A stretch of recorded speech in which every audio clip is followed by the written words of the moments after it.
यार घूम फिर के थक गए, यहाँ कुछ बैठ के आराम कर लेते हैं, ठीक है।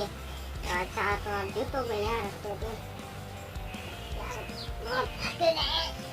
आउच, आज मौसम भी बहुत अच्छा है। हाँ यार, यहाँ पे सोने का मजा ही कुछ और है।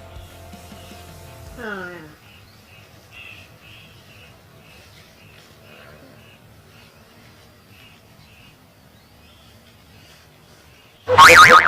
भैया कौन था? ये क्या है? अबे वो जूते चुरा के ले गया साला। 10-10 रुपए वाला जूता है, चीनी जूता, अमेरिकन जूता, इंडियन जूता, हर कुछ का अपना रेट है। जापानी है, वो पाकिस्तानी है, वो देखो पाकिस्तान की तरह पीछे निकला हुआ।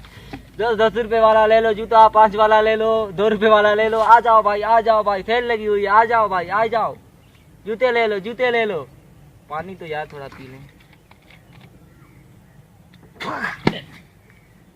क्या पानी पाकिस्तान का खराब हो गया आजकल, बंद के ढकना साला पानी। हाँ भाई। अंकल ये जूते कितने के दे रहे हो? कौन सा लेना है तुझे? अरे मुझे यार ये तो हमारे जूते हैं। ओ यार जूते जैसे करके आया था वो ही है। हाँ यार ये मेरी तो बात सुनो एक मिनट। जूतों के जैसे जूते बहुत सारे होते हैं, ये तेरा जूता? हाँ 10 नंबर है ना ये 10 नंबर तो बहुत सारे 10 नंबर जूते हैं। यार ये मेरा जूता फटा हुआ पुराना जूता है। पुराना जूता? अरे ले इसको कभी को